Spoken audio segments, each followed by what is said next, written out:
morning and welcome. Welcome to Measuring Impact, Social Sector Perspectives and Funder Implications.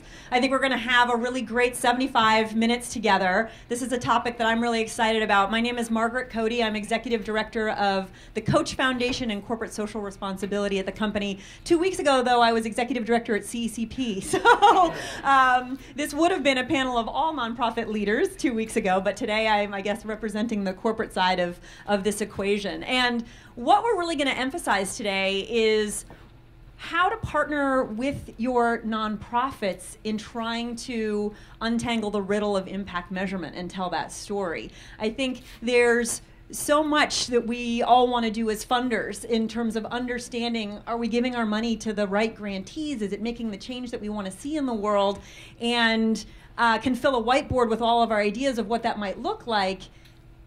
And really building the nonprofit partner perspective into that, of course, is essential to actually getting the measures you need and telling the story that you want to tell. And we could not have three better panelists with us today, and I think that'll become clear over the course of this morning's conversation.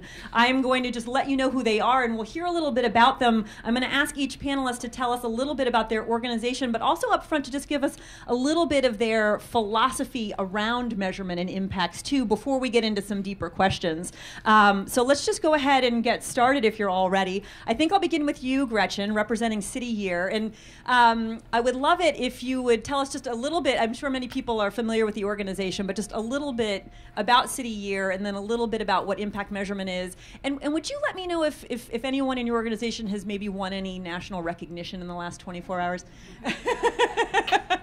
Sure. Thank you, Margaret. I'm so glad to be here with all of you. We couldn't do the work we do at City Year without our corporate sponsors, so it's really a unique opportunity to get to spend time with you here.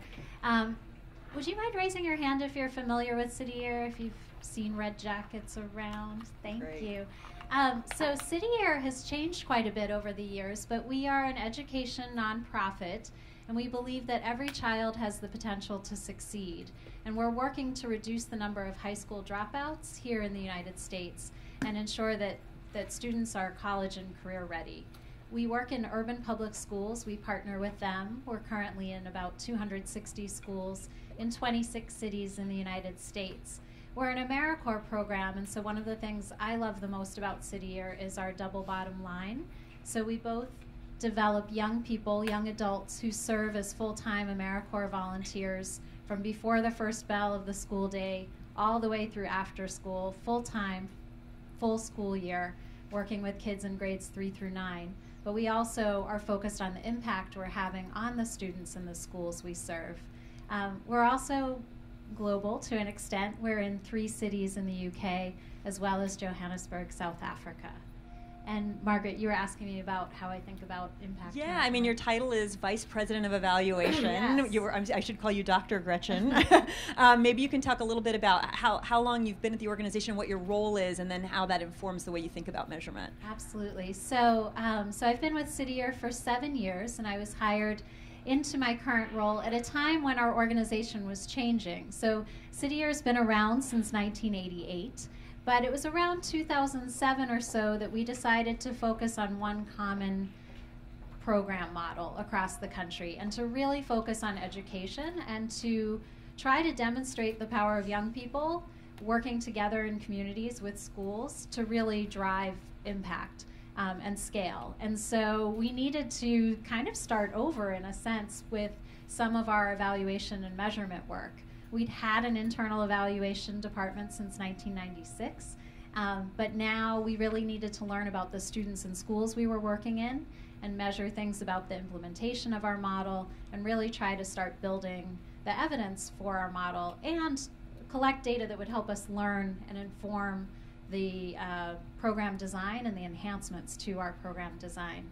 So I came to City Year after about 20 plus years as a developmental psychologist, researcher, and program evaluator. So I've both studied children and factors that predict their resilience to risk and their social emotional development from infancy all the way to young adulthood. So it's fascinating to be able to both try to understand the experience of the young adults who serve in City Year as well as the kids we serve over time.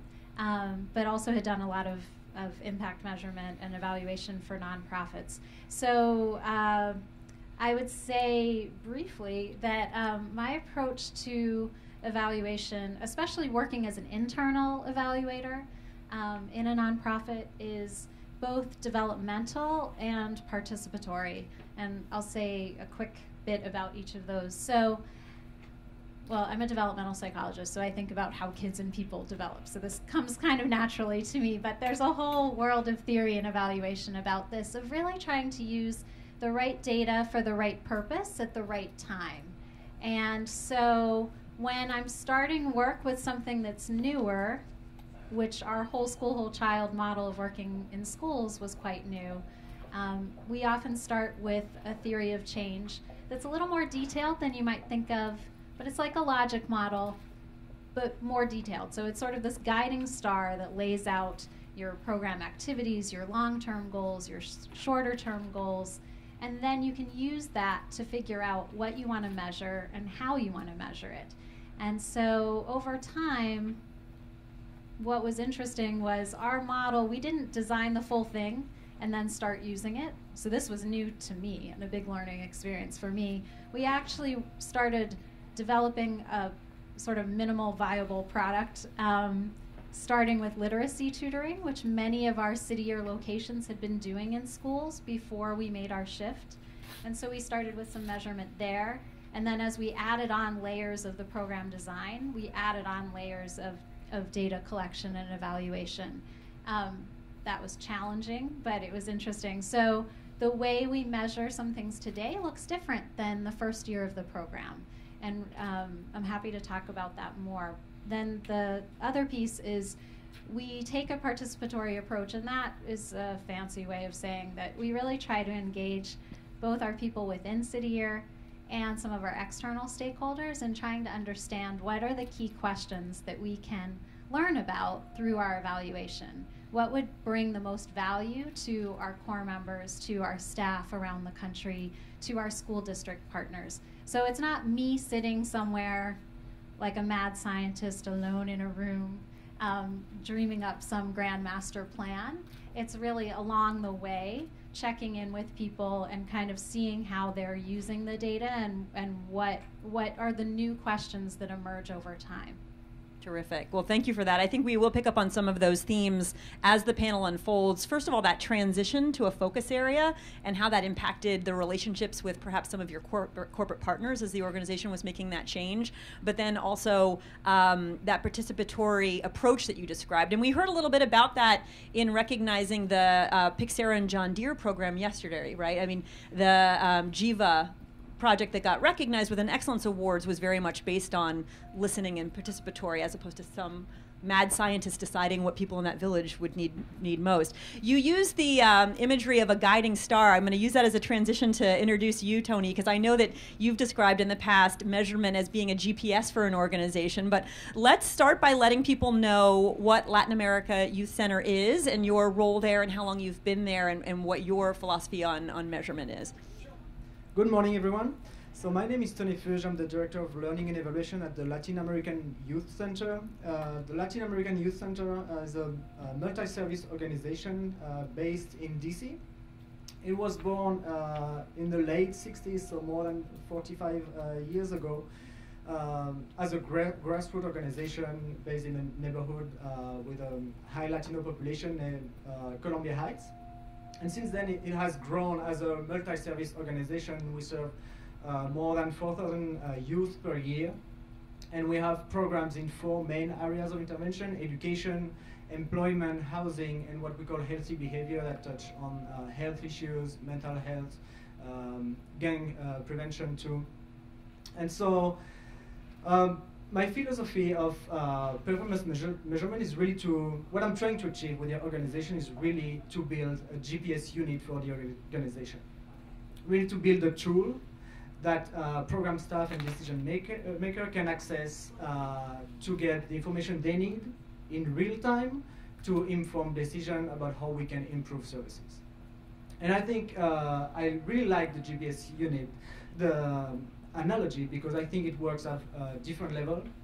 It's a nice analogy to explain what we do. It's really easy to understand because everyone in the room has used a GPS before.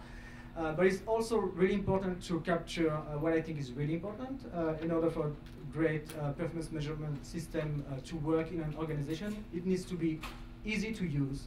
It really needs to be a tool, and as opposed to sometimes an administrative burden and a bureaucratic requirement of collecting data, doing data entry. So we really want to lower that burden of data collection and really make that data collection and performance measurement process really easy, as user-friendly as possible on the program staff side. And then it's real time, or at least real decision time.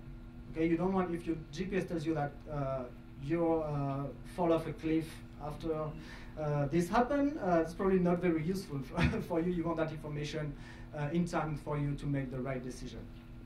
And then finally, the information is really brief, summarized, and actionable. A GPS, you get only the information you need. You don't need a 100-page report that tells you where you are, what are your exact coordinates, etc. You need just the information you need when you need it. And I think this is what Gretchen was also talking about. And so this is really what I'm trying to implement, and this is why in the past few years we've focused a lot on improving our systems, internal system, strengthening the reporting system, making data collection easier, more user-friendly, the interface of our system more user-friendly, so staff can really access the information in real time. Terrific. Thank you for that. I think that analogy, I hope, had some elements that sounded refreshing and appealing to many of you. The emphasis on being simple, the emphasis on informing decisions with an appropriate amount of time to actually take action on them, user-friendly. But I think, baked into your analogy, Tony, is also GPS is high tech. And at some point we want to hear about the costs and the investments that you've made to build a GPS that is user-friendly, because that's obviously a huge cost for nonprofits to have that type of sophisticated navigation device. But we'll get back to that. If I came back and we are still building that GPS, so we are not at the point where I would like us to be. Terrific. Well, Mary, I'm so happy to have you on the panel as well, representing the Urban Institute.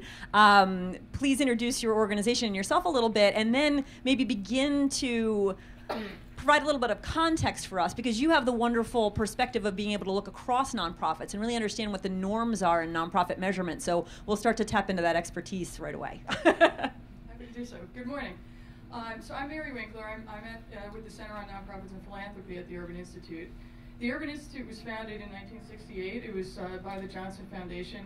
We were commissioned to evaluate a lot of the war on poverty programs. And we have grown since in a number of areas. We recently went through a rebranding process. Our new tagline is Elevate the Debate. And what we mean by that is that we really believe in the power of evidence and data to inform policy and program. And so we focus largely on economic and social policy. When I started at the Urban Institute about 20 years ago, performance measurement was housed in a program called the Public Management Program. The Public Management Program still exists, but as evidence of the growth in this area, performance measurement really permeates every one of the 9 policy centers at the Urban Institute. So right now, the Center on Nonprofits and Philanthropy, which also houses the National Center for Charitable Statistics, the 990 forums, we are sort of the coordinating body for all of the performance measurement activity at the Urban Institute. Just briefly, a bit about my philosophy about measurement and evaluation. I believe strongly that we need to do a lot of work to build the infrastructure of nonprofits to better measure and manage the performance. And we need to do that before we start jumping to evaluation and impact. I was at a conference last weekend with folks from Opera America, and they were doing all this work around data, but the theme of the conference was measuring civic impact. And I said, but you're still looking at attendance data, and how are you going to get from this, what I called the little I, to the big I? So I hope that's a theme maybe we can explore a little bit today as well. In terms of the current norm, so I've alluded that there's a lot of growth. I'll refer right now to the 3 A's. I think moving from 10 years ago or so, there's much greater awareness, acceptance, and adoption of performance measurement and evaluation. I think there's a lot of activity, but there's still tremendous need to build capacity to get to the GPS. I think there is support, but there was a recent report that came out from the Center of Effective Philanthropy. They're actually having their annual conference today and tomorrow. And it was a report on assessing nonprofit performance. And it highlighted a very large number of organizations who say they're doing performance measurement and using data for continuous improvement. I think the number was something like 78%. I don't buy it. I think there's a lot of work to be done in this space about terminology. And what I really appreciated about Carmen's session yesterday was there was a similarly, gaudy number about the number of corporations that are, using data, and but it was defined as one grant over the past year. So at least it was bounded, it was defined, and I appreciated that. I don't know what it means when an organization says they're doing continuous program improvement. I think it means everything from I'm looking at my financials and I'm using that against budget and staffing, and all the way to the more sophisticated, I'm using data to really think about my programming and clients. Anyway, I'll talk later about the demand for infrastructure, but I wanted to just, in terms of trends, so there's a lot of things also happening at the federal level. There's the Social Innovation Fund, which will come up later, but they have introduced 3 tiers of evidence.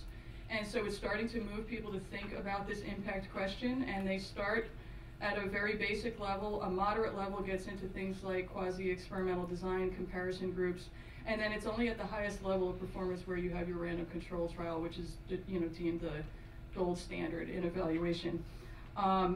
There is Moneyball OMB. I was going to mention the performance imperative, which is on your tables for some of you. You can also find it performanceimperative.org. This is a relatively new entry to the field, and it basically, stealing from Stephen Covey, it's 7 pillars of highly effective organizations, and it's intended to be this North Star, analogy keeps coming back. And then finally, I just want to conclude at this point by saying that in spite of all the progress, there still are a number of naysayers out there, and I just wanted to allude to, many of you have heard of Charity Navigator, and they have moved from Charity Navigator 1.0 to 2.0 and now 3.0, which, like the GuideStar Platinum level that was mentioned, are starting to introduce outcomes and results. But there was a very prominent debate in the Chronicle of Philanthropy with a fellow Bill Shambra from the Hudson Institute, who referred to Charity Navigator 3.0 is the empirical empire Death Star. So anyway, I'll conclude with that for now. Well, and I think it's clear that we have some pretty knowledgeable people on this panel, and we want to make good use of them with the time that we have together. And then also, it's been wonderful to have you participating in the summit overall, and I believe you're planning to stay with us. So plenty of opportunity to access these experts. But I wanted to, now that we've gotten to know who's on stage, hear a little bit from you all. And one question I thought would be important from the beginning, we heard Carolyn Miles's journey and how she ended up at Save the Children. Wanted to ask the audience here, how many of you have worked in a nonprofit before? How many of you have been on the other side? Look at that. Look at that. And so I think it's going to be really helpful for any of you who are willing to speak up to talk about what you've seen in terms of this measuring impact conversation, having been on both sides of the equation. Because I think really reality testing some of the assumptions that we can each hold depending on which professional lens we're wearing at any given time is going to really be key to unlocking some of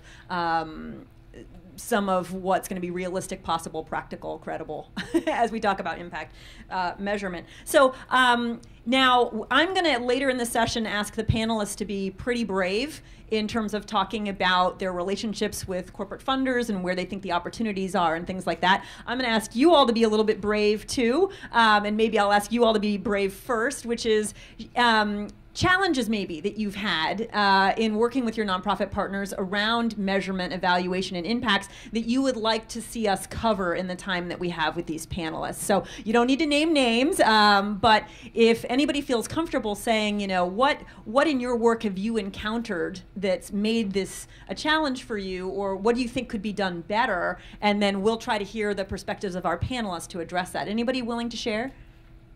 Great.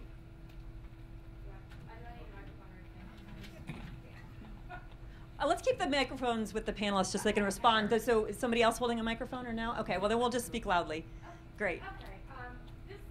I've been struggling with something right now. I work at the Humana Foundation, a fairly new position. My position is an evaluation and impact consultant. I have worked for a nonprofit,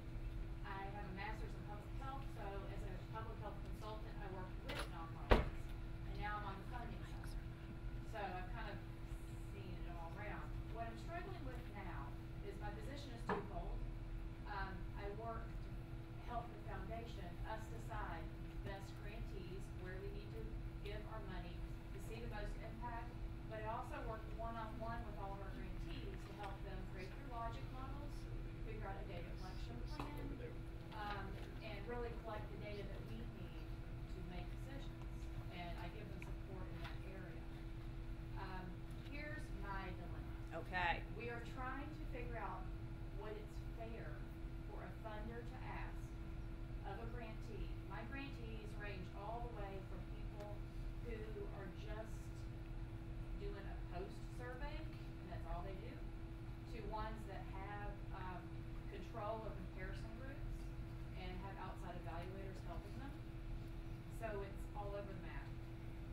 What is fair for a funder to require as a minimum standard for rigor for an evaluation or data collection that we could apply uniformly? And with that requirement, what should we provide? I mean, I'm already providing support in my expertise, but we don't normally put evaluation funds into grants. So I just want to know thoughts on that. That's something I'm struggling with now. Great. Okay, so for anybody who couldn't hear, really trying to understand what's fair to ask of your nonprofits in terms of a minimum reporting standard, and if you're going to make something a minimum reporting standard, what is your obligation as a funder to help them meet that standard? Anybody else wanted to surface any challenges? I bet there are a lot of silent head noddings going on with that first one surfaced. Yes, in the back. Hi there, my name's Becky from GSK. We're working on some collective impact grants, and so we're using developmental evaluation. So just any advice you have for how to translate some of the outcomes from the developmental evaluation back to our business leaders to sort of demonstrate that value. Great. So kind of translating back into business speak, or kind of a compelling snapshot for senior leadership to evaluate, going from the social side to the business side. Great. Anybody else want to surface anything on your mind? Yeah, sure. We work with multiple nonprofits, so I'm wondering if anyone could speak to integrating different metrics to be able to tell a full story about a project in the program. Is that about kind of creating metrics that can then be rolled up across grantees? Exactly. Yeah, I think we might be talking about the state of the art in standardization of nonprofit metrics for sure. Great. Yep, Andel? Hi, Andel Coster from IBM. So a lot of our programs are consulting types of programs where we advise nonprofits or public sector entities and give them a set of recommendations, and it's up to them to implement. So the question is, how do we track our effectiveness when we're a few steps removed, and it's ultimately up to the nonprofit to do the implementation? Great. Perfect. So when you're one step removed from the work. Well, that gives us a sampling. I mean, I feel free to shoot up your hands or just shout out if you have questions along the way. Certainly want to incorporate what's top of mind for you as the panel unfolds, but it's helpful to get some of those questions out early. Also a way for us to cheat a little bit and give you guys a half a second more to think about some of these answers before we have to dive into them. But really hope that you'll feel comfortable asking anything. I mean, we want this to be a forum where we really get pretty quickly to the things that'll make your life easier when you go back to work tomorrow. So let's go back to some of what this has looked like in terms of investment, the relationships you have internally at your organizations in terms of trying to get your own impact measured and have that conversation internally, and then we'll switch over to how that translates into some of the relationships that you have with your corporate funders. Tony, maybe I'll start with you. Let's just understand first, LAYC, how do you measure your impact, and what has been the staffing and technology investment to get you there? Okay, so at LAYC we have 4 full-time staff dedicated to evaluation alone. And I know that in the nonprofit sector that might seem like a luxury, and I always add when I say that this is not, especially because LAYC is a multi-service organization and we have multiple funding sources. So that makes all the issues we're going to talk about today all the more acute. Let me interrupt, yes, which is so rude as a moderator, but how many of you have 4 full-time evaluation staff? Okay, continue. So this is a big investment for the organization, yeah, to have to maintain that level of staffing, and it's not easy. We invested 10 years ago in an integrated database management system. We use ETO, efforts to outcome, and so we capture most of information we track about our participant or program within that database. and that allows us to do real-time reporting. So that's for one part of the investment. In terms of structure, and I think this is really important, I'm also part of the senior team, so I'm able to bring the outcomes measurement and the program improvement issues to the senior team. And when we talk about the structure of evaluation within nonprofit, oftentimes when this position is created, this position goes under IT, because this is the more kind of technical position. This is true, and this is not really where it belongs. And at LAYC, we actually switched that relation on its head a few weeks ago, because now IT is under the evaluation department. Okay. And this goes towards building that GPS. And if you think about maybe the corporate sector, it might be something like an chief information officer kind of view, where we take really how we collect information about our program, and we diffuse them throughout the organization. So we look at that through the program effectiveness length with the researcher eyes, but also with a technological eye. How do we make that actionable and easy to implement? And this is where the IT part comes in. There was something else in your question? Well, talking a little bit also about the investment, like how much does this cost? So how much LAYC cost?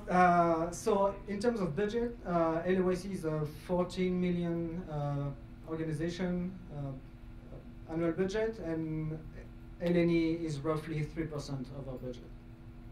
So learning evolution, including the staffing plus the database. Were there one-time costs though, just putting all of this in place that the organization had to absorb? Yeah, there was obviously consulting costs to implement this, but we're also where many nonprofits use external consultants to design their database, we do everything internally. So we all have administrative right to the database, and we're able to customize the database according to our programs. And this is also due to the fact that we are a multi-service organization, and some of our programs shift and change from year to year, and so we need to be able to modify our evaluation framework and our evaluation system. Terrific.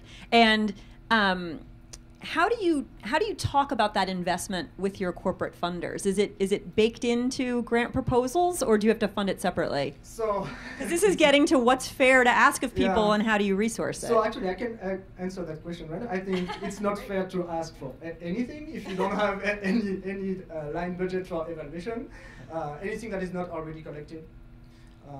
So Tony's being brave here. Yeah, he's telling it like it is. I think I really believe it, because it takes time.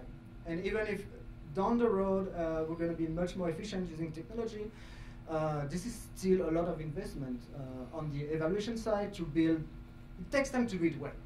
You can collect some information and plug it into a report for a funder, but if you want to really do it well, and not only for reporting, but to learn, it takes time. It takes time to think about the program. This is the theory of change logic model part that is really critical, and I would easily multiply the time we spend on that by 4 or 5, really to 95% of the issues we have with evaluation down the road comes at that, because there was something missing in that initial stage of really laying out the map, that logic model part, really clearly and with sufficient details that it can inform evaluation, and with sufficient buy-in from everyone around the table. Because as an evaluator, I can design that logic model that makes sense, and then roll up an evaluation plan, but that if the staff doesn't have the buy-in around what metrics makes sense and what we're going to use to measure the program, then they're not going to use it, and then it's worthless, because what we want at the end of the day is use that information to make decisions to improve programs. So you have your own internal stakeholders that you need to bring along, that you need to work in partnership with. So just as this is happening between the funder and the grantee, it's happening within your own organization. I see a question here. I just wanted to quickly jump in with Tony and just applaud you for saying you can't ask for it unless you're willing to fund it. My simple response is I couldn't agree more from a funding perspective. And request is for the nonprofit community, when there's a grant proposal before you, add whatever X% you need to do your productive should go back to the funder, because then I think the funder sees it as integrated into your processes. We've had many experiences where we ask those questions in this kind of painful B2B contracting process with grant agreements, and they're like, oh sure, and then they add it. I mean, that to me shows that they're chasing the dollars and they're not thinking about it a priori. It also helps make the business case to boards and other decision makers in funding if you see it in the overall proposal to execute the program. So I just wanted to compliment you on your being very brave, and that helps me make the case.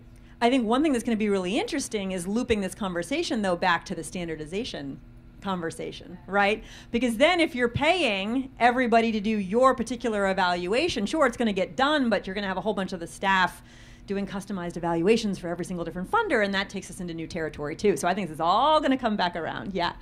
Uh-huh. I'm sorry we don't have mics. I'll try to repeat. If you can't hear in the back, let me know.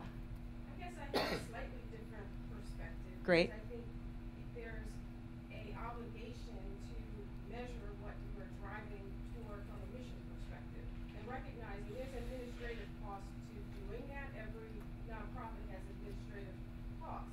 So I see that evaluation should be baked into that administrative cost with an understanding of every grant you make, you are accepting the administrative cost. Now, some grantors get into breaking that administrative cost down into its component parts, or do you just accept the overall 20% or whatever it is, and recognizing is the evaluation baked into that or not? So I'm just saying, should we pay administrative costs and then on top of that evaluation costs, and what it ultimately goes to program services becomes smaller and smaller and smaller. And I don't think this is just a matter of presentation, you know, how it looks. I think this really is, you're getting to a mindset here. I see our panelists really want to jump in on this one. Gretchen, let's start with you and go to Tony. Sure. I think, well, hearing these comments and questions, they definitely resonate. And it reminded me, Kim Simon from New Profit yesterday posed this interesting idea of, are you, when you're funding something, are you a builder or a buyer?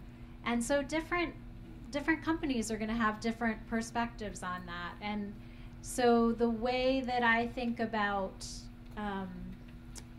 what our funders give us money to do, it's sometimes for different stages of things. So there are some funders who I really want them to be buyers, and as long as I feel like we have enough funding to do the measurement that we're already planning to do as part of our mission, and you're buying into that, then I can see the funding being part of that whole, and you're being part of that whole. But then there are some special initiatives that we have where we're building our GPS. We're expanding a bit. My team now has 6 people, and we're hiring someone, and then we have point people around the country who work with us. But we're both thinking about, this is a brief aside, funding some capacity in the network of how people are working with data, both collecting data and being trained up on using it frequently and understanding it, and related policies and protocols. We're also investing in data acquisition, so trying to figure out how we can have more direct connections to school district information systems. And so there's a whole bunch of IT stuff that we're investing in. And then we're investing in refining some aspects of our program models. So New York Life, for example, just funded us to do some more work on our after-school programming. And because that's a little bit newer, we put into the grant both funding for the program design and some testing, as well as a third-party study, as well as some internal evaluation capacity, because that's newer. So I guess my answer that's not so simple is that it does depend on what we're asking for and what element of our evaluation work we're talking about, because it is complex. We both do internal work and performance measurement, and we need those related systems. We do some outcomes reporting that everyone who funds City, or we hope is a part of that mission. And then we do some third-party studies or special projects, and they're all a little bit different. And for some companies will want to fund different aspects of that work.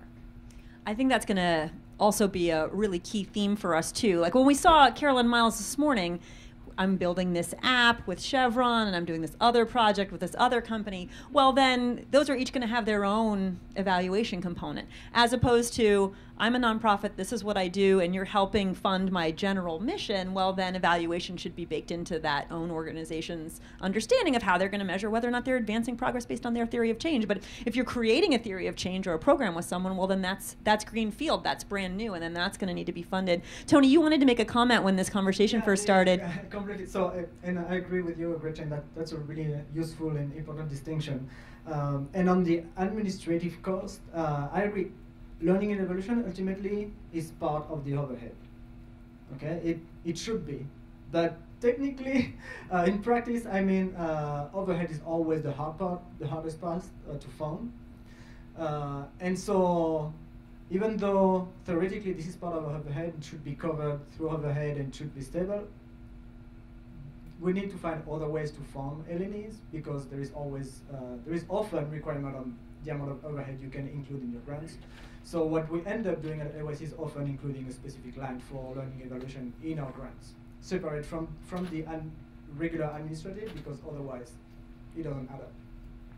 Any comments from the audience on that? Especially if anybody who's been on both sides of the equation want to talk about how there's kind of an unwritten rule on the amount of overhead you can ask for, and maybe it doesn't actually cover all of your overhead, and now we're benchmarking nonprofits on their overhead costs, but we know that that's a murky landscape. Yeah. I think it's a real issue when funders try to get as much as possible out of a grantee without funding it adequately. It really builds that whole notion that nonprofits are not funded adequately. That's part of the issue as to why we're not getting some of the results that we need to get. So if we're looking for evaluation outcomes, we ought to be funding those. If we're looking for communication outcomes, we ought to be funding that. You know, we are the ones that are asking for that. We should be funding that. Great. I saw some nodding heads in the back, which I hope means that you could hear Patricia's comment. And I think it kind of echoes a little bit of what Tony was saying earlier, which is if you want it, you got to pay for it. Any other thoughts or comments from the audience on that aspect? Yeah, sure. I think one of the things is for funders for us to get used to accepting standardized reporting, and the things we should be talking to our grantees about what are your measures of impact, and we should be buying into those. And so that becomes the whole conversation about funding adequately. I think where we trip our grantees up is when we say, but this is what we're measuring, right? And so that's where this whole discussion of funding additional evaluation, and it really is up to, I think, the funding community to start doing what we're asking our grantees to do, which is aligning their impact measurements and things. And so I know that discussion of common applications has been going on for a century and will never happen, but common evaluation and getting what the impact measures are of an organization as part of our impact measurement ought to be a good conversation. Yeah.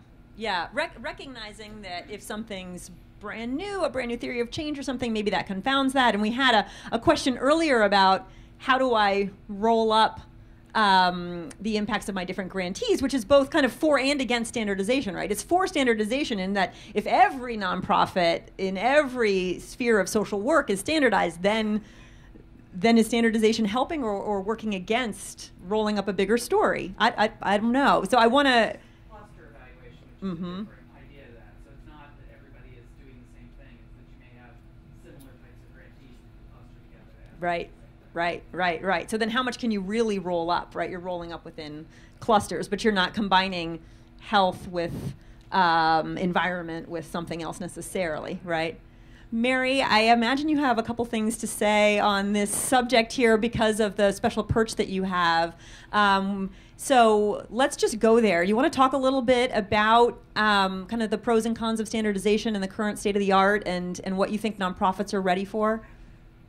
Sure. So I appreciate the start there to the conversation. So I'll be very blunt. I am a fan of standardization. I would like to see more effort to pursue it. I realize it's not going to work in all cases, and that's just going to be a common theme across this. I mean, as funders, you need to understand your organizations, and you know there is. Gretchen talked about it earlier. I mean, there's a whole set of tools. There's a whole toolkit out there for nonprofits, and you need to figure out what tool is appropriate at what point in time based on their development and their needs and your needs, and you need to find that match. So I'm going to go a little bit off script here and say that I'm going to talk about some examples later of some projects I know about where funders have really worked together and collaboratively with grantees, and I think that's so important. You need to understand your grantee, they need to understand you, and we need to get away from grantees just coming to you because, oh, well, you're in the field of education, and let me tweak my mission and agenda just to get this grant. Because it doesn't work, and I've seen organizations go out of business for just chasing the dollar. In terms of the shared measurement, there are successful examples. We worked on one of the first ones. It was in the government arena, but with the International City County Management Association back in the early 90s, or mid-90s, 30 city and county governments came together voluntarily to track city services. And it took about 3 years to build that out. We came up with common numerators, denominators. It was painful. I mean, we had police chiefs in one room and, with guns, and we had fire chiefs in another room, and, it was an interesting debate. 3 years later, data were being collected in real time. These cities and communities could compare regionally. They could, and I see this aspirationally as a goal for the nonprofit sector. And again, it may be cohort-based, but I don't see why we can't get there. The Forum for Youth Investment worked with the National Assembly for Human Services. It's a collaborative of 80 youth-serving organizations, umbrella associations, so it's the Boys and Girls Clubs. They came up with a common set of metrics. And another mantra of mine is, it's a menu, not a mandate. So you come up with a common set of metrics. You let organizations pick and choose what makes sense to them. This is where the customization can come in. And then as a group or a cohort, can we come to agreement on 1, 2, or 3 measures that we could all report across the board? Those are a few starting thoughts. Let's continue with that, Mary, because I know that there's a really powerful potential role for funders to play, especially if you've chosen an issue area or something you want to see change in the world, and you've got a little bit of consistency or homogeneity across some of the grantees that you're making. Maybe there's a facilitative role that the funder can play in presenting a menu, not a mandate. But sometimes when people see the menu, they want to order everything on it, right? And you've seen that, Mary. So maybe talk a little bit about that. Yeah, so we did a project, a much more simple project, but the DC Children and Youth Investment Trust Corporation has 80 after-school grantees, and we decided to develop a pilot really to test the process of common measures. And unfortunately, we only had about 9 months to do this, so it wasn't enough time. But in that time, we had a training program. We came up with 12 indicators across 3 domains. It was like self-mastery, academic performance, and something around self-esteem. And there were about 3 measures in each of those areas, and we did the training, and everyone was like, oh my goodness, this is wonderful, and I want to measure all 12. And we're like, no, step back, take 3 to 5. At the end of the day, many of them went with 8 or 9 or 10. We sent them away with a customized survey based on what their needs were, and at the first data collection point, they came back and said, oh my goodness, this is too much work, we can't do this. So that was a total real live example. I didn't really address the downside, but some of the critiques of shared measurement, I think we heard the term used yesterday, least common denominator. I actually sat in a room where I was promoting this kind of an agenda, and someone got up and really put me in my place. She had everyone in the room and said, okay, how many of you tried these common measurement systems? Everyone put their hand up. Okay, keep your hands up. All right, how many of you have found value in the indicators that were selected? Put your hands down. So half the hands went down.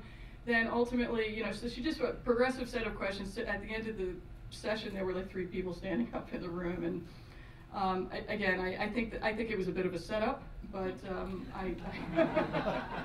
but what I also wanted to say is, so least common denominator came up yesterday. There's an example in DC called Youth Connect. It's out of the Social Innovation Fund, and Tony is part of this consortium, and I have heard critique that there was a third-party facilitator who tried to bring together organizations that were working in a lot of youth development, but some of them were jobs programs, some of them were tutoring and mentoring. The age ranges, it was such a range that to try to come up with a common set of metrics didn't really work. And so I don't know if Tony has a recollection of that. Yeah, I do, because we are still in in that process.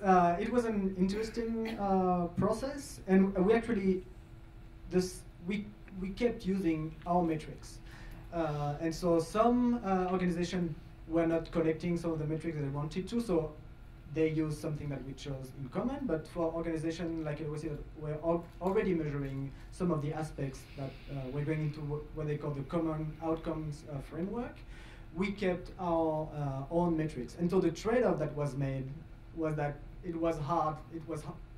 There was a tension in aggregating that information because we had different indicators in each organization. But the decision was made to go toward that trade-off and go with the metric that nonprofit were already using instead of actually imposing a new set of standardized metrics. And I see you have critics both ways because there are issues in aggregating these different set of indicators. But it's a trade-off that was made, and I think that's what made the collaboration work because everybody, all the nonprofit actors, were willing to collaborate and share knowledge. And at the end of the day, I think the value of that collaborative process was more in the monthly meeting that we had between the different evaluators, sharing our challenges and sharing best practice, than probably in the common outcomes framework itself. And that probably shouldn't go on the video, I guess. But I think that the real value was in the exchange that we had together. And just briefly, I just wanted to say, I really would implore someone in the room, or maybe 2 or 3 people, to really keep an open mind about this and consider a pilot, supporting a pilot, either among your grantees or even a funder collaborative. I think there's a lot to be learned. It is in its infancy, but it could have a lot of potential value. That's great. Well, I mean, I think, you know, one of the things that we're hearing now are timeframes like, oh, we had 9 months, but it wasn't enough, or, oh, well, this paid off a couple quarters later when we had this other meeting. I mean, clearly this is going to be challenging to do for every grantee because it's happening in such a deep and collaborative way. So there's already baked into this, I think, an element of making some choices about when you're going to really pursue measurement and an impact conversation and when you're not. I mean, maybe that's just so obvious it's not even worth stating, but just to put it out there that, you know, in terms of what's fair to require for people as a minimum standard of reporting, given the investment that's needed, I think everybody will have to make some choices about the financial and time investment that's required here. Gretchen, did you want to add on that? Yeah, I just, well, I think about this rolling up question every day. Because I guess one perspective from being at a larger nonprofit is we're having to think about this on multiple levels. So we get funding from multiple sources, so there's that. So it's not just one funder trying to roll up their stuff, it's everybody. In our case, our model's quite holistic. The way we work with students, we're both addressing academic needs in math and literacy, as well as the whole child and social emotional growth. So there are just a lot of different areas where it's harder to button us into one specific element or one cluster sometimes. And then because we're large, we're also, and because we are trying to both bring some data and measurement tools to our schools and school district partners, as well as look at metrics that they care about that comes from their local data, and education is local everywhere. We're trying to always think about how we roll up our own internal numbers across 262 schools, and eventually some data from some of our partners in the UK. So there aren't so many easy answers, but there are some common places you can start. I mean, it's certainly reasonable for people to report this, not getting to the outcomes part yet, but to know who they're serving and how many people they're serving. To actually, a lot of times people neglect that it's important for programs to be able to share, did they actually implement their program as they intended to? Because if they didn't, then any outcomes you're seeing are just like magic, crossed your fingers, got lucky maybe. But you're not going to be able to tie it back to your program or really take credit for it or really improve your program or really learn. So setting up these systems along the way to really know, are you implementing? So, you know, as you're working with some of these smaller grantees, to the earlier question, even just starting with some of those things and being able to show that. And then we heard from Target yesterday how they were approaching this and trying to do this in looking at K-5 or K-3 literacy. They had similar challenges to what I do, where literacy can get measured in a million different ways across the country. So one approach is to say, okay, I want to know what metrics you're tracking, and I want some evidence that it's in a rigorous way, like you're using a well-validated measure or something like that.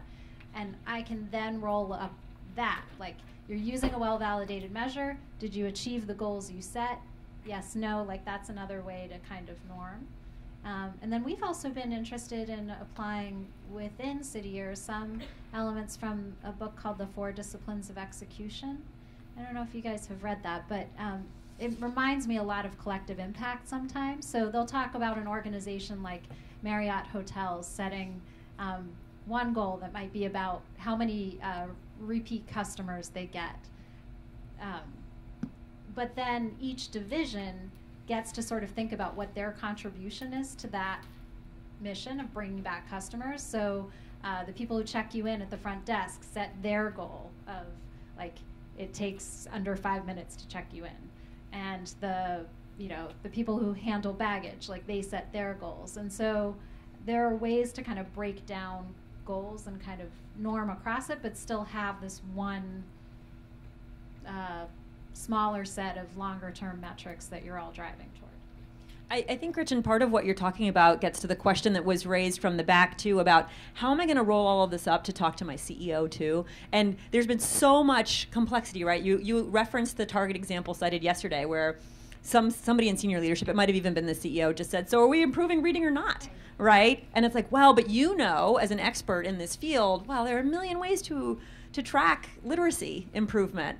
And then so it's really who's making that call, who's making that determination, and who's basically creating that simplicity so that you can move forward as opposed to getting lost in this sea of potential ways that this can be measured. So let's follow this path a little bit now in terms of the conversations to be had with your funders, and you're getting funding not just from the corporate sector, but from multiple sectors. How do you talk to funders about what you can and can't do, what is and isn't realistic given where your organization is headed, your priorities, your mission, and what you know to be possible from the front lines? That is a great question. I mean, I think one thing that I've found to be helpful, and maybe you'll find helpful as you're starting with some nonprofits who maybe are early in their journey too, is I guess I try to make sure we always can say why we're doing or not doing something, and then what the road ahead is, like what our multi-year plan is to get to more, higher levels of rigor or better measurement. So I can tell you why we're not doing something, what resources it might take to do that, and I think that's been helpful. We try to be powerfully vulnerable where it makes sense as well, and say, well, here's where we're doing well. Here's an area of challenge. We could use some help or some resourcing around this, and that has helped a lot. We definitely have learned some lessons along the way. So I was thinking back to that idea of, are you a buyer? Are you buying into this common set of metrics and our mission? Sometimes I think nonprofits are trying to apply for funding and try to fit into whatever that, that grant opportunity is. And it can also, for corporate sponsors, feel like you're both in this like 6th grade dance. Like, so what are you interested in us measuring? Well, I don't know. We kind of measure that. Well, how do you measure that? Do you measure it the way we want you to? And it can just be painful, and it does not set the partnership up for success. So I think we've gotten better at being able to describe what we measure and how we measure it with our funders. So I don't know if that starts. I think that is very helpful. And that phrase you used, powerfully vulnerable, making sure that's not a luxury only for the biggest nonprofits, right? Like City Year, we'll be fine if any one grant proposal doesn't come through. Now, you want as many as you can, but you've got a lot of momentum, a lot of credibility, a lot of, there's a little bit of a luxury there in being able to be vulnerable in that way. But some nonprofits, especially those ones who are just really looking to pivot in any direction to get the grant, to make sure that they'll be around in 6 months to 12 months, might not feel that luxury. So what is the conversation that's really being had? Is it a conversation about, will we fund you or not, in which case that vulnerability will disappear, they will only appear very strong? Or is it about how is this program working and how can we do it better, in which case that vulnerability is more likely to surface, but being conscious of the power dynamics around that? Oh, sorry, one quick thing about that too. I mean, I loved hearing from Save the Children this morning. So I think also when you are able to be like transparent in that way and share some of the vulnerabilities, then that helps companies and other funders think about creative ways that they can help be part of solving that problem. So it's not just dollars, like there's all kinds of expertise among our corporate sponsors. Mary, what have you seen as some of the things that help speed those conversations and overcome any of the power imbalance that might be necessary to having the kind of the highest impact work actually happening in communities? I think first and foremost, funders need to approach the conversation with a sense of humility, and it may not be believed initially, so it may take some effort and time and repeated conversations. Can I talk about an example of a program? I love examples. I think they help us all, so please. So the World Bank Community Group in Washington, D.C. provides funding support within the D.C. area. Everything else is abroad, but there's this little pocket of money they have. And they have funded now 2 iterations of a program. One was called the East of the River Initiative, and now we're in a second iteration called Measure for Change. I've worked on both of these. Fundamental to this initiative is building the capacity of nonprofits in the greater Washington area to do better performance measurement. It's that whole capacity piece. And so under the East of the River Initiative, the program components were the World Bank supported a full-time evaluation specialist. We talked about the luxury of a full-time evaluation person in any nonprofit. So they said, well, let's take that off the table. So they provided $50,000 a year to support this position for 2 years. They hired the Urban Institute to provide intensive technical support to help build the logic model, come up with an evaluation plan, get the data collection systems in place. And then they also actually hired Georgetown University to help with communication and marketing to get the message out and work on that side of things. And then one of the things that Urban Institute did was there were only 4 grantees, but we formed a little community of practice, and people were sharing ideas and learning from one another. And that turned out to be the single most valuable thing in this initiative. It was more important than the $50,000. And the success of that program is 2 of those grantees with that level of support were able to then get themselves to that next level of social innovation fund support. And one of them is now doing a random control trial experiment and has been able to leverage all sorts of additional support. So it works. The Measure for Change project is similar.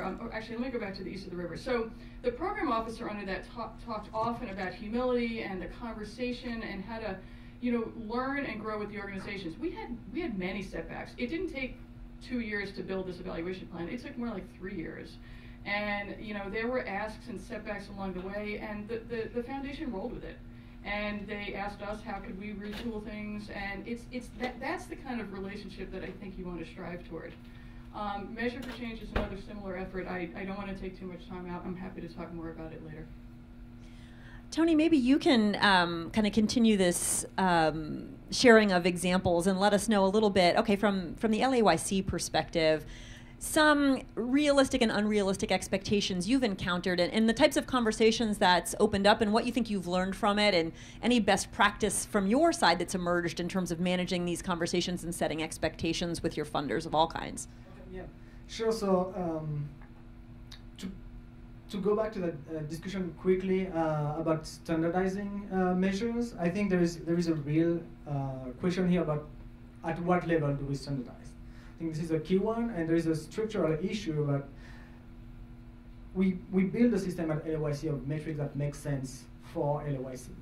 And then funder X builds a set of metrics that makes sense for funder X, and then funder Y builds a set of metrics for funder Y that makes sense for funder Y. But then in the funding stream, LAYC, as I said, is a multi-service organization.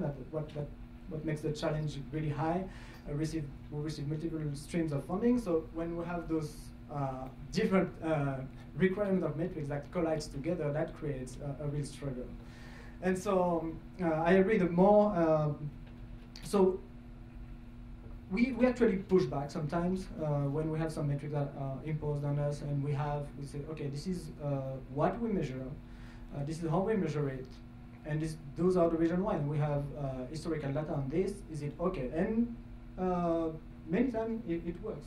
So if there is that conversation that happens, I think this is many nonprofits are shy and don't want to push back. And I think this is something that we need to do if we really believe in what we measure, and we believe that those are strong indicators and they make sense for our programs. Then we should have that discussion with the funder in a really open way. And often something positive happens out of those discussions. And then it's really easier to have those discussions, obviously, with funders that are engaged for a 5-year period. So for example, with that funder, that Youth Connect partnership, that was a 5-year funding, and there was that discussion around outcomes. So it was much easier because there was a relationship that was built into the process. And so when there is that relationship, it's much easier to share the concern, the challenges, and how we can resolve them. So whenever possible, I think building that relationship with the funder is a key component. That's a difficult thing, right? Because, you know, and I'd love to hear from the audience about this a little bit yesterday. I mean, Shannon was on stage representing PwC and Earn Your Future, and one of the things she talked about was multi-year grant commitments. And when you've got a multi-year commitment, the level and depth of conversation that we're talking about here and the freedom to push back, I think, has opened up a little more. But who do you have a multi-year commitment with, and how do you get there? And I would love to hear from the audience what you think the dynamics are of trends in terms of multi-year versus not in the realities that you're facing. And if you've experienced any pushback from your nonprofit partners, and whether there was an aha moment there, or if that was actually left a bad taste in your mouth and you went another direction. I mean, anybody who's willing to share a little bit about what these dynamics have looked like at your organization and what you think you've learned from it that others might benefit from. Is this resonating with anyone? Anybody have a story they want to share? Yeah, great. Yeah. Hi, Ray Johnson, HSBC. And we definitely have seen a trend towards larger multi-year grants, which has been very beneficial in building a solid relationship. Full disclosure, City Year is a multi-year larger grant partner with us. And it allows you to do things like we're doing, which is to fund an assessment of their program up front and then implement engagement and programmatic focus on the back end of that multi-year commitment. And it really helps lay out as well the groundwork, and I think it's incumbent upon the partner to say, you tell us what you're measuring first, because what fits in with that parameter then will guide us in the application of the funds, not the other way around. So I always give the partner the space to really share what they're doing, what's their expertise. They know at the ground level what's happening, and to be very open and transparent and flexible from the outset, that if things need to change along the way, let's have that discussion sooner versus later, because that leads to greater success as well. So don't wait.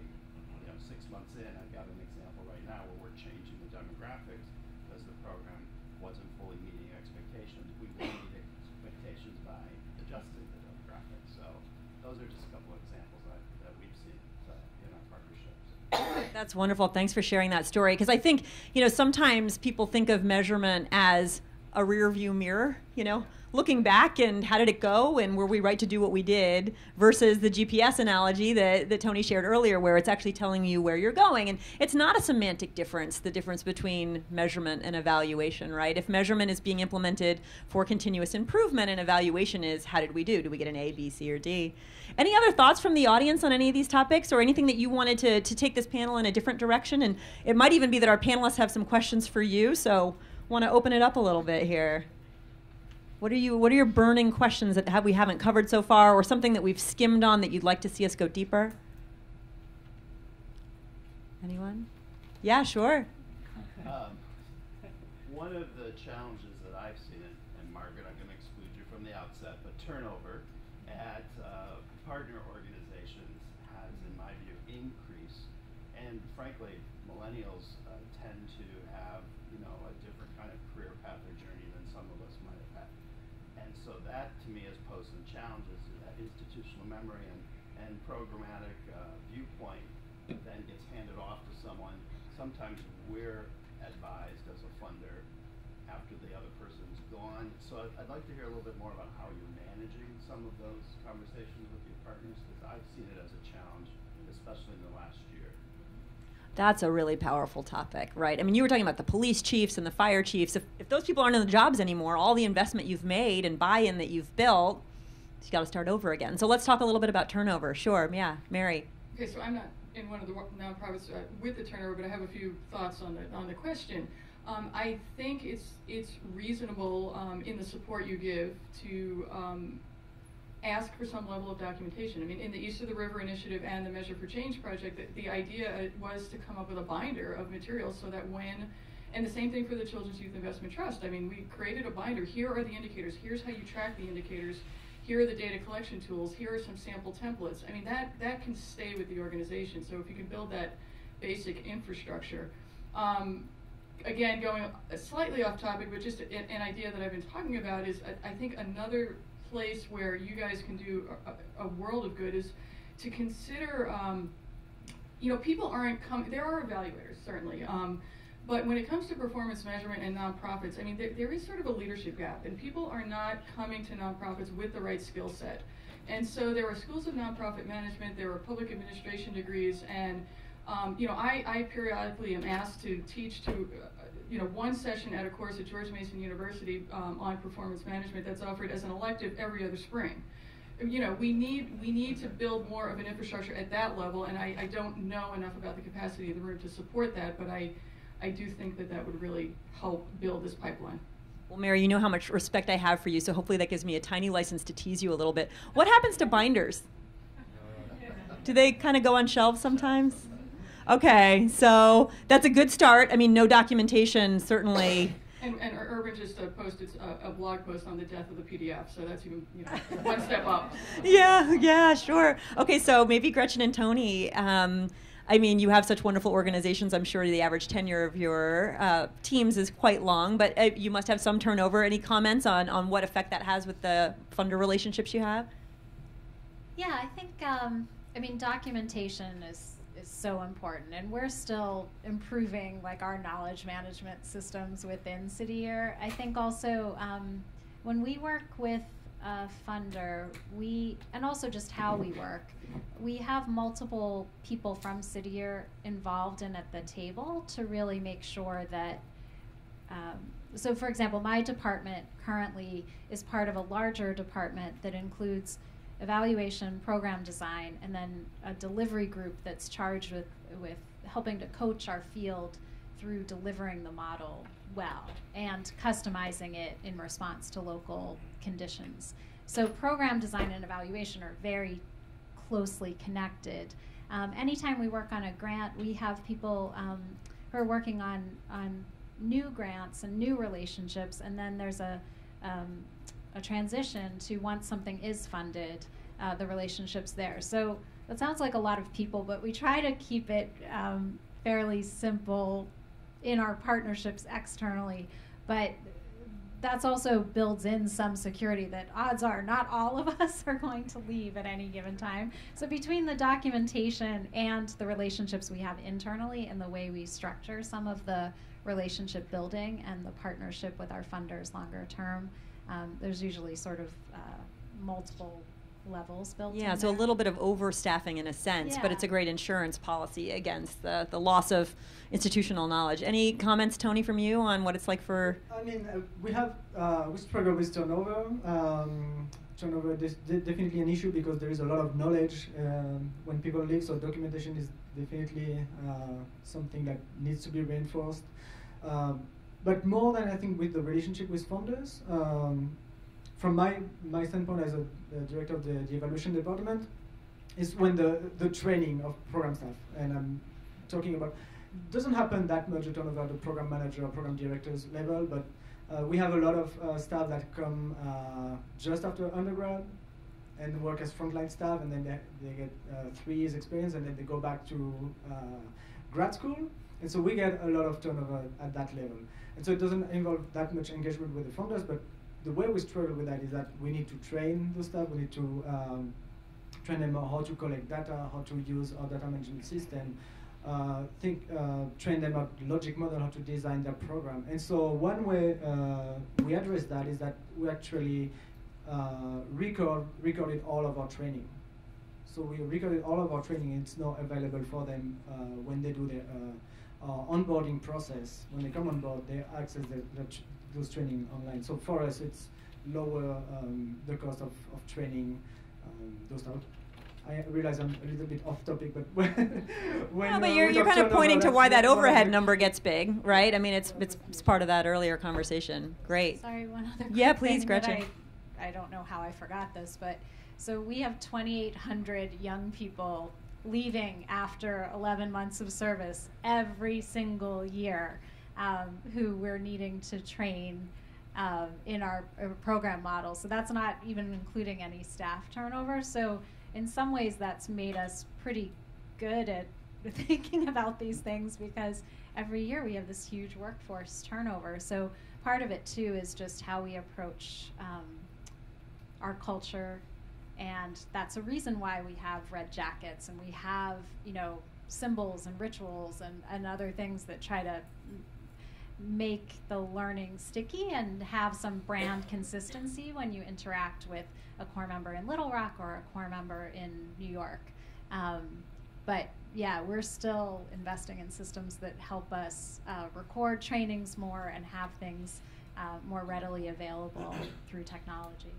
That's very helpful. Thanks for that question, Ray. So our time together is winding down. The good news is that we go directly from here to lunch. There's so many things that we could have spent more time on. There are tools and resources that Mary knows about, Perform Well, and you've got a great partnership with JP Morgan Chase that, you know, I think people would benefit from hearing from. But maybe I'll take a kind of a forward-looking approach to the couple minutes that we have together and dream a little bit together. You know, what do we think the state of the art in measurement will be in 5 years, 10 years? And is there anything we can do to accelerate progress together toward your vision of the ideal? So a little bit of a blue sky, forward-looking, what's the future look like question, and we'll go in any order that you feel comfortable once you have your thoughts together there.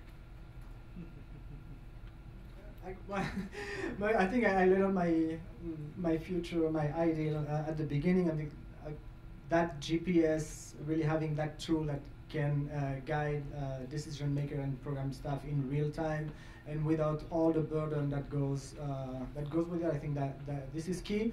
And how we can make that happen, I would say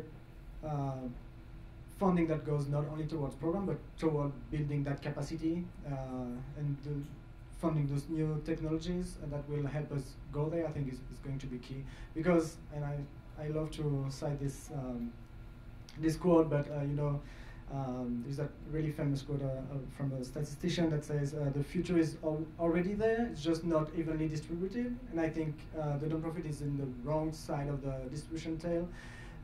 When you see organizations like Google or Amazon that really are able to collect data like this and act on it, I think we're like way behind, and the question is how we get there. Thanks for those thoughts. Yeah, Mary. This is visionary and what I'd like to see. I think it's aspirational, but I'd like to see every nonprofit with at least one full-time evaluation person. I'd like to see it a dedicated position, because right now everyone gets distracted and taken off task. And I'd like to see organizational cultures that support this work at every level of the organization. Right now that's a pretty heavy push to get there, but once you do, you're going to see amazing things. Great. Gretchen, thoughts from you? You think about this every day. I do. I'm excited about this. Well, I look forward to a time where data is not so scary, and that in nonprofits, the people who work in nonprofits and our core members think of data as just part of doing good. Like it's just a part of what you do. And the more we are easing the burden in providing insights from some research and from applying big data principles and making things as easy as it is to order something on Amazon or see my data from my Nike Fuel Band to know, am I on track with my goals, and not just the data, but to connect it to like, okay, now what do I do? So part of what we're investing in is making it more seamless for our core members to look at data and then know, okay, what should I do next with this student? Where are they thriving? What can I do and encourage more of? And where are they having more of a challenge? And what lesson plan relates to that data point? So I'm really excited about integrating that. And then we didn't talk about it, but I just wanted to mention that one thing we've been excited about at City Year and only started thinking about is using open data, publicly available data from states and school districts and other sources. I mean, that can be, for some of your grantees, like data collection is a huge cost. So where you're able to make use of some common data, it can be incredibly interesting and really helpful to look across grantees. And it's just such an untapped potential. So I'm excited about that. I think there's something huge there. I mean, everybody thinks they have to measure their specific instance of the implementation of that theory of change. But if it's a proven theory of change, maybe that proof is good enough for telling your story. And I think there is a lot of great data out there. And so nonprofits finding it, but also corporate funders finding it could be a huge source of efficiency. Tony, did you want to say one last thing on that? I just want to add to that because I think this is critical, and especially for data like thinking about report cards data can be really, really challenging to collect from the schools and then to enter into your system. So that's actually one of the big positive outcome we had with that partnership. Through Youth Connect, we signed an MOU with OC in DC to get access to their school data, and we went as a group of organizations.